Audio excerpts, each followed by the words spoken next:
2 hours later. Isang mapagpalang gabi mga kapana, eto muli po tayong nakapag-adventure at nakalaot. Ito po yung buhay naman natin mga kapana, pasensya na at wala tayong intro. Barakuda, yung buhay naman natin mga kapana, good size na mga 250 grams. Pwede na ito na pambenta mga kapana. Salamat! Dito mga kapana, sumunod na nakita natin lapu-lapu dito sa may malaking kahoy na lumubog. Ito siya mga kapana, good size na rin na lapu-lapu. Ayun, tinamaan natin at napuruhan. Hindi na siya nakapalagpa. Salamat! First class na pambenta natin ito mga kapana. Thank you Lord. Napakasarap nito na sweet and sour mga kapana. At pagkatapos natin mapanayin mga kapana, dito sa tabi, meron palang mas malaking lapu-lapu. Ito siya. Sa pulkang lapu-lapu ka. Salamat! Lapu-lapu, alimandok kung tawagin dito sa amin mga kapana.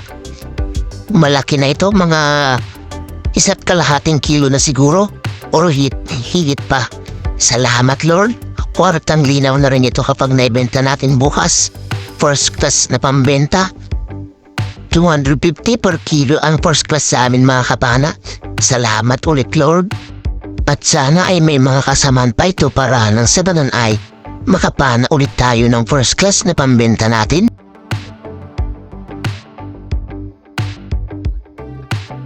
Dito ay may mailap tayong mangrove snapper na nakita. Ayun, tinamaan naman natin mga kapana nung pinana kaso nakawala. At pumunta sa kasama ko at dito mga kapana, hanap ulit tayo pero ito, isang kanuping na malapad. Ayun, sa pool mga kapana, headshot.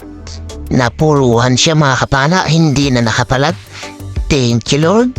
Malapad-lapad na kanuping ito, sinilapad siguro ng palad ko mga kapana. Mga higit kalahating kilo na. Hanap na naman tayo ulit mga kapana. Dito isang kanuping ulit mga kapana, ganon din yung laki niya. Ayon sa pool ulit mga kapana at napuruhan na naman.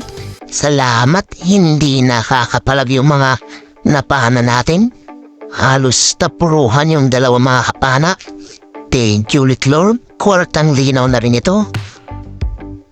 Kahit ganitong klaseng isda lang mga kapana, kung malalapad naman ay ayos na. 200 per kilo na yan sa amin mga kapana. Dito hanap ulit tayo. Sana may mga kasamaan pa. Ito meron pa rin sana mga kapana. Sa pulkang isda ka. Salamat, napuruhan ulit. Pangatlong isda natin na kanuping mga kapana ay napuruhan ulit. Thank you Lord. Kwartang linaw ulit ito. Pandadagdag sa pambebenta natin. Sana sumampay ang ganitong kanuping para makadami tayo mga kapana. Ang spot pala na ito mga kapana ay bagong spot lang na pinuntahan namin. At ito yung mga isda, kanuping ulit. Sa pulkang kanuping ka. Ayan, hindi natin napuruan mga kapana. Napataas yung tama natin. At buti na lang hindi siya nakatanggal o nakapunit. Ayan, malapad ulit mga kapana. Mga mag-1 kilo na siguro itong mga kapana o 750 grams. Mas malaki ito kaysa doon sa mga nauna natin na nakuha. Ayan, pumapalag na. Hanap ulit tayo. Dito sa may malaking kahoy, tingnan natin mga kapana kung anong klaseng isda ang meron. Ito lapu-lapu, malaki. Sa pulkang lapu-lapu ka. Takulit, alimandok ulit mga kapana. Salamat, malaki ulit ito, mga 1 kilo hinmaigit na naman. Thank you Lord, nakadalawang lapu-lapu na tayo. The first class. Kwartang linaw ito mga kapana. Kahit mga ganitong isda lang, kahit pa madalang, malalaki naman at malalapad.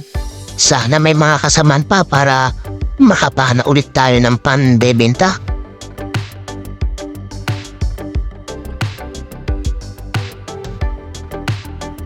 Dito naman mga kapana, eto, nakakita tayo ng kakaibang nilalang.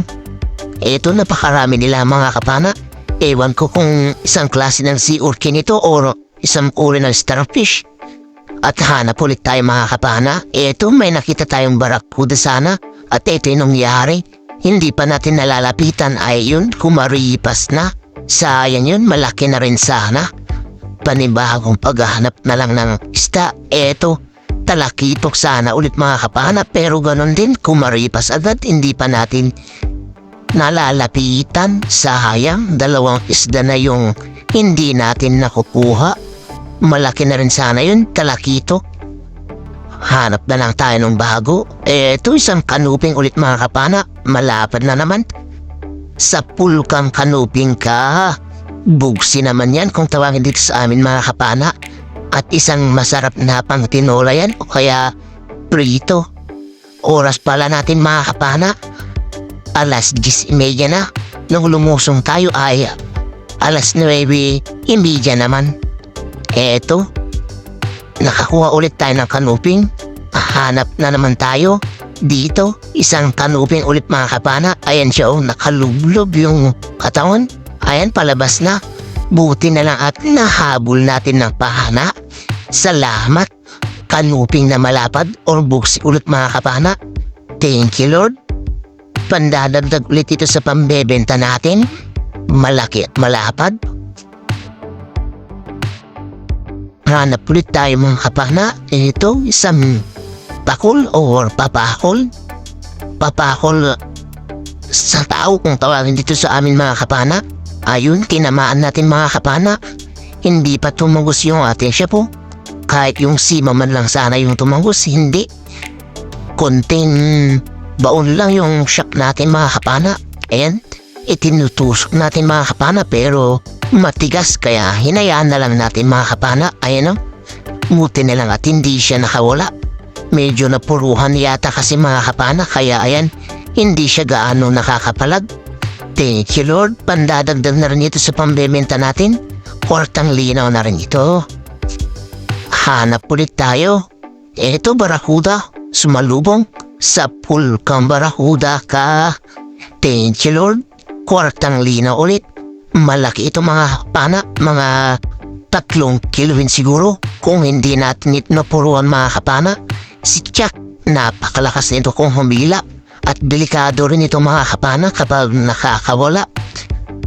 Humahabol ito kaya sumusugod kaya ingat-ingat mga kapana sa pagpana ng ganitong isda. Napakadelikado yan kapag nakagat ka. Tiyak, mapuputol yung kamay kapag ayan yung nakagat niya. Matatalas yung ipin yan mga kapana kaya ingat-ingat.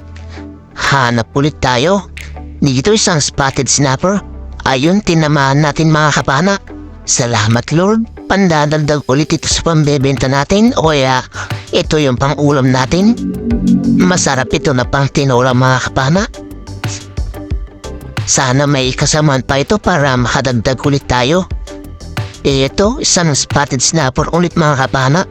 Sa pulkang spotted snapper ka. Ito na rin yung huling napana natin mga kapana at nag-aya na umakyat na sa bangka yung kasama ko kaya eto. Umakyat na kami sa bangka at umuwi na. Abang-abang na lang sa bahay mga kapana at titingnan natin yung mga nakuha natin. Mag-aalas 12 na rin kasi ng hating gabi mga kapana. 2 hours later. Good morning po mga kapana. Andito na po kami sa bahay. Ito yung mga nakuha natin. Ilang piraso lang mga kapana yung nakuha natin. Pero ayos na rin yan. Makakapambenta at makakapang-ulam na rin tayo. Salamat Lord sa biyaya kahit konti lang yung nakuha natin, at least nakauwi tayo ng ligtas at nakakuha tayo ng isdang pambenta at pang-ulam. Ayan, ikikilo na mga kapana. Ayan yung mga kanuping natin o buksi. Malalapad mga kapana. Mga 2 piraso, 1 kilo na siguro. Ayan o, salamat.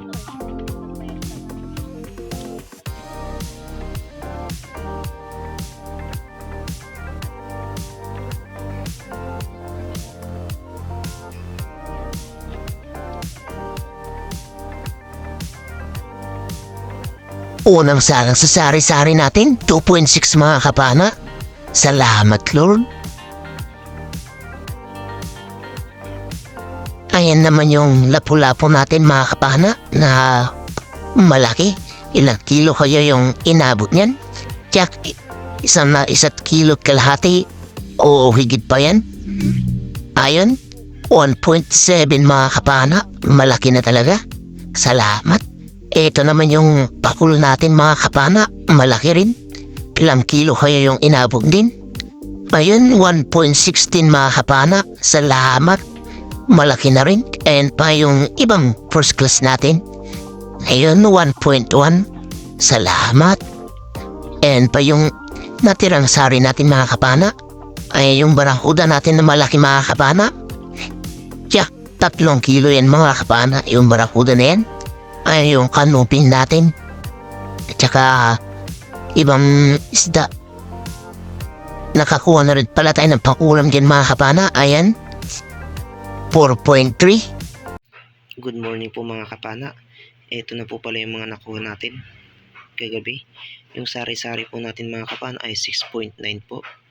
200 naman po yung per kilo. At yung lapu-lapu natin mga kapana na 3 piraso ay 2.8 po yung kilo. 250 naman po yung per kilo. Tapos yung pakul natin ay 1.6. 170 naman po yung per kilo. Kaya ayan, 11.3 kilos po lahat yung naipatimbang natin. Tapos pang ulam natin ay 0.9, kaya 12.2 kilos lahat yung nakuha natin. Naman po yung bayad ng isda natin mga kapana, 2,352 plus 2,122 naman sa kasama ko, kaya 4,474 po lahat, minus 400 po na gasolina, at ang natira 4,074 divided by 4 kasi dalawa ko kami sumisid, isang bangka at isang taga-sagwan, kaya 4 kami. At ito yung partiyan namin mga kapana, 1,018. Ayos na yan mga kapana. Malaking tulong na po yan sa pang araw-araw na gastusin. At ayun, sa susunod na video na lang po tayo pala mag-shoutout mga kapana. Pasensya na po. At hindi po tayo kasi makakapag-shoutout kasi may naggagawa dito sa tabi natin, maingay, kaya hindi tayo makapag-shoutout ngayon. Wala naman tayong ibang mapunta na pag-shoutoutan mga kapana kasi maingay din sa labas. At ayun, sa susunod na lang na video mga kapana yung shoutout natin. Pasensya na ulit mga kapana. Ingat-ingat na lang po tayo lagi mga kapana hanggang sa susunod na video natin at upload. At God bless po sa ating lahat mga kapana. Bye bye po mga kapana.